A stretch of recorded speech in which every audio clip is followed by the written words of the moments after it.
Welcome back to the iTalk podcast right here on our YouTube channel. And as Arias stated, in today's edition, being the first ever episode of this podcast, I'm joined by environmentalist Gresham Kamnyamata, and we're having a conversation on the country's drive towards a sustainable environment, but also the country's current environmental status. Maybe moving on with the program, sir. 96% of households in this country use charcoal and firewood as a source of cooking fuel.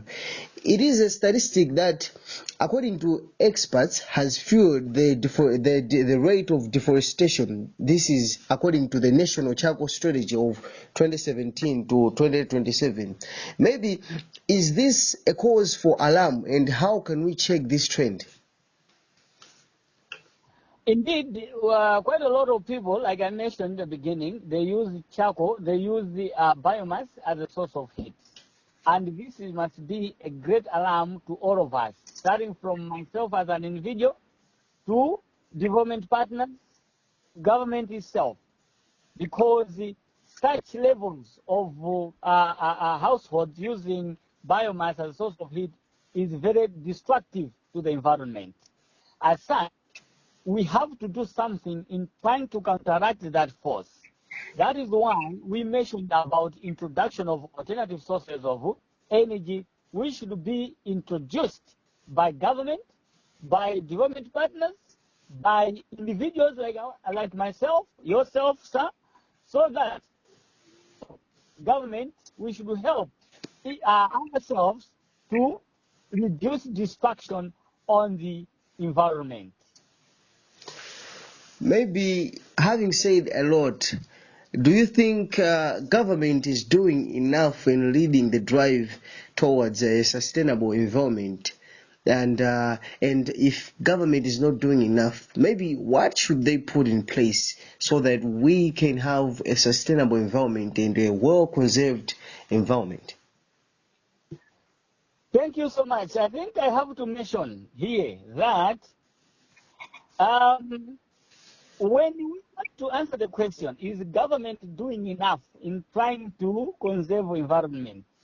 We have to look at a number of issues, a number of areas that government has done, that government has not done, that development partners have done, that development partners have not done, that you and me as individuals have done and not we have failed.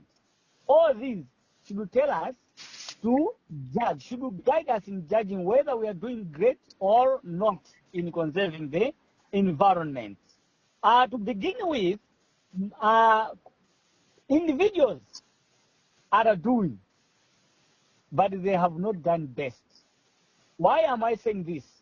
We have individuals that are coming up with innovations in trying to come up with areas or ways, methods of how to reduce the force that attacks the environment. We are seeing individuals selling items or equipment that are environmental friendly. We have seen all over individuals selling gas cookers.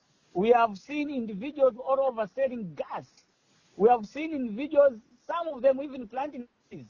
But how many are doing all this? You will find out that less than 10% of Malawi's population are venturing into those activities. As such, we are saying we are doing yes, but not doing best. Therefore, we need to do best by involving ourselves in activities that will bring alternative sources of energy to reduce the force that attacks the environment. Talking about the government and other development partners, yes, they're doing good. They're doing good. You talk of production of various laws. You talk of, we have quite a lot of laws, acts in Malawi. For example, land policy, water act, or national water policy.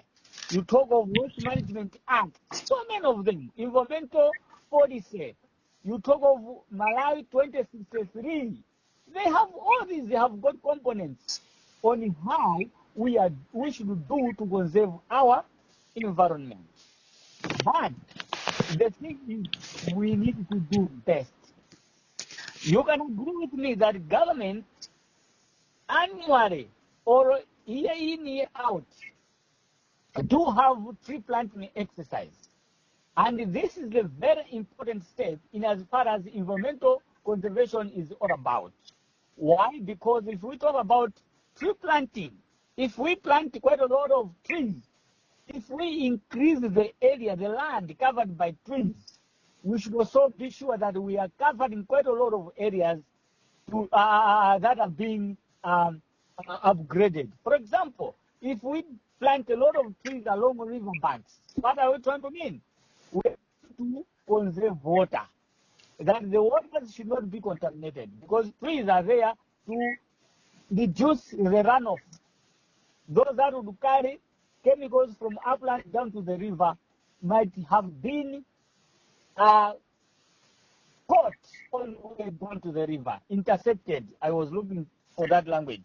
They would have been intercepted, and the water and filtered, for that matter, along the river banks, and in the river would not be as polluted as we may expect. So, government of Malawi is doing, it is planting trees, and this program is even spearheaded by the president himself. We see the president opening the tree planting season in various areas, various corners of this country. And this trickles down to district Blantyre City Assembly, coming up with the, we call it what? The Mother Nazareth bed, where people around go to get trees free of charge, just to make sure that they plant trees along their homes, in their gardens, to come up with woodlots and the like. Very good strategy that Malawi government, in connection with the district councils and the other development partners, do even more than this, in the sense that we can do quite a lot of community awareness on the same, so that they should be fully involved. Why? Because if the community is on the program, we should be sure of its sustainability, because they take it to be their own. We should also do best in civic education.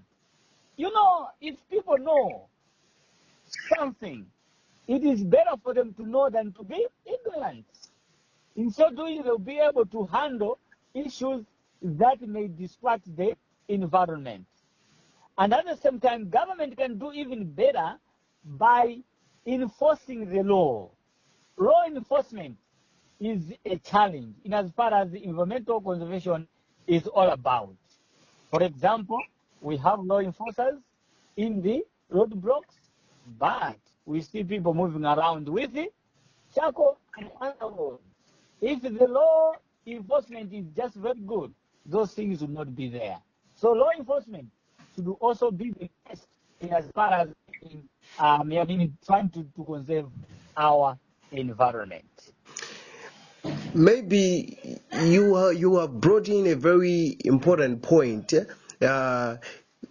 concerning the implementation of laws and the enforcement of laws in this country.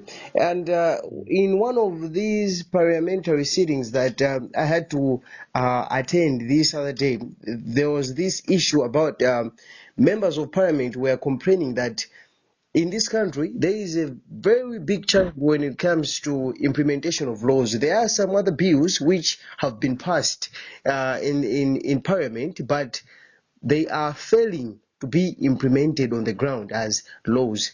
This is a challenge. Maybe what should the policymakers and government do in order to enforce these laws pertaining to the environment? Right. Thank you so much. Law enforcement is a challenge, and government, development partners, and individuals should do something to make sure that law enforcement shouldn't be a challenge anymore. First, individuals must understand their role in abiding by the laws that the government is putting in place. Secondly, the government itself should try its best to make sure that, one, they employ a remarkable number of law enforcers. Why? Because if law enforcers are almost everywhere, then we should expect the law to be enforced, just as it sounds. Employing law enforcers, ending up enforcing the law. So that's the second way of trying to make sure that laws are enforced. Secondly, we have to make sure that government and government partners should revise the packages or the salaries of those that work in this field of law enforcement. Why am I saying this? Anyway, I know corruption is within one's heart or mind or whatever, but what I may expect is, if somebody is given enough, of course there is no such thing as enough, but let's assume is given of package, a good amount of salary. Definitely, we should expect that man, that woman, to be faithful to his job. If he sees somebody, Gresham, driving his car with a bag of charcoal, definitely must be asked why, how, and definitely, if possible, a law must take its course. Of course, I know the policies and the laws, they have some sort of permission or permit to say, maybe if I'm driving with a bag of charcoal, definitely I have to be allowed to pass. But if I have about 7 bags of charcoal, then I have to be taken to task. Anyway, that's the area that we need to seal in our laws of Malawi. So we are saying the law enforcers must be given enough or must be given a remarkable amount of salary so that they should run away from such kind of corruption. As such, this drives me to another point to say we have to avoid practicing that kind of corruption. Corruption should be kept out of us as Malawians, because I may be driving with my bags of charcoal, and at the very same time I meet a law enforcer. I give him maybe 5,000, he lets me go. This is corruption, and this corruption is really killing our environment, and it is killing ourselves, because if we are killing the environment, definitely we are killing us, because we depend on the environment. So for us to make sure that the laws are really well enforced, we need to curb corruption, which has indeed developed in our minds. And definitely, if the law enforcer is found doing corruption, must be prosecuted. If that happens this way, definitely we are very sure that laws will be enforced. And of course, just in addition to that, we have to civic educate